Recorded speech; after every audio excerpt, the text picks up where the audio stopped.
you got a name for us just to maybe get excited about? But it's tricky. January, signing a striker is hard anyway. Yeah, because if they're any good, then the club won't be letting them go. So you're getting them for a reason midway through a season. Generally, they're not. Someone wants to get them match fit after injuries, and Ipswich time is not something Ipswich can afford to really get someone up to speed, given they need to hit the ground running. I imagine the prices have been put up because clubs will be smelling Ipswich's desperation for a striker at the moment, and it's not just a case of Ipswich being able to just splash the cash as they choose. They've got FFP to fit within and everything. So Kiefer Moore was someone I wasn't convinced by early on when people talked about strikers, because I didn't know if he necessarily. I don't watch Kiefer Moore week in, week out. I don't know how much his game has evolved since, over the last few years, but he doesn't. I don't know if he was the kind of the work rate striker that fits the McKenna system, but then he might be the best of the options out there at the moment. It's clear that he's going to be made available by Bournemouth for loan, but Ipswich won't be the only Championship club, top end Championship club after him. He's been linked to Leeds, Southampton, etc. So he is a name that sort of keeps jumping out amongst them, but there's not obvious names, is there, knocking about? We did go through all the Premier League squads and Championship squads.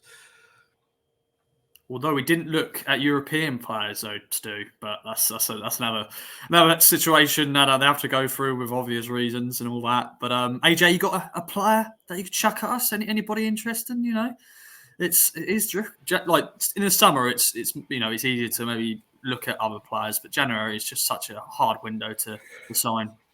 Yeah, it's a tricky one, and you look maybe at the likes of Jay Stansell's obviously the one that we've spoken about a little bit in terms of he has a little bit of versatility there, and is that something that could add in a deeper role as well? Is it something that we've seen quite a lot of him in Birmingham? Is it an easy one to do by any means?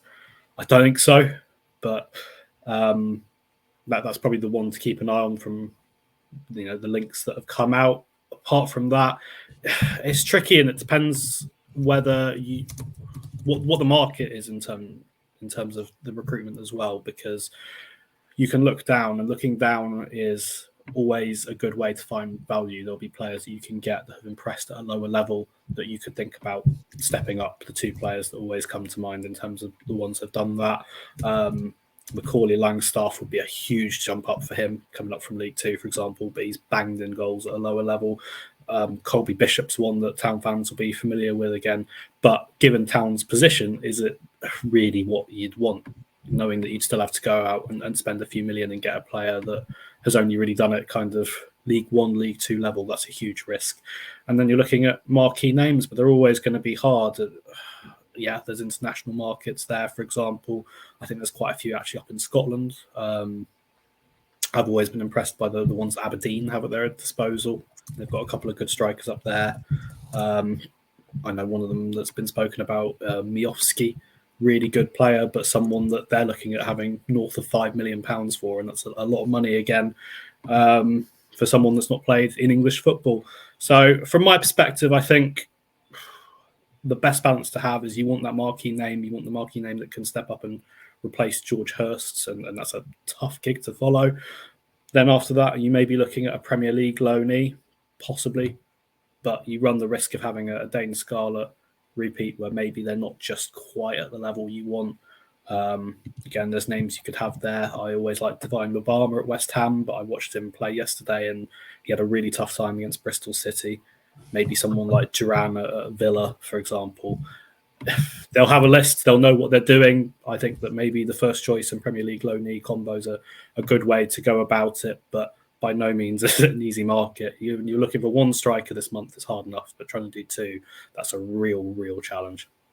Other names that kind of jumped off, just literally going through Premier League clubs, you're just looking for sort of experienced players that maybe fit the mould that aren't getting game time. I know Danny Ings has been mentioned a lot at West Ham, but I think the wages would be far and away out. Wolves and Ipswich Burnley is- have been the two that have been Yeah. linked with him. So I think that speaks volumes about where he'll be heading. More likely someone like Michael Obafemi at Burnley, who's not been getting loads of game time. Cauley Woodrow at Luton. Rhian Brewster, I don't know what his situation is at Sheffield United. Went for a lot of money a little while ago, but I think he's had injury problems as well. So I don't know what the fitness situation is with him. People like that have done it in the Championship before, that are not quite doing it in the Premier League at the moment, that may be available as a bit of a, at worst short-term fix. But yeah, it's going to be interesting. I'll try and put together a bit of a list for later in the week.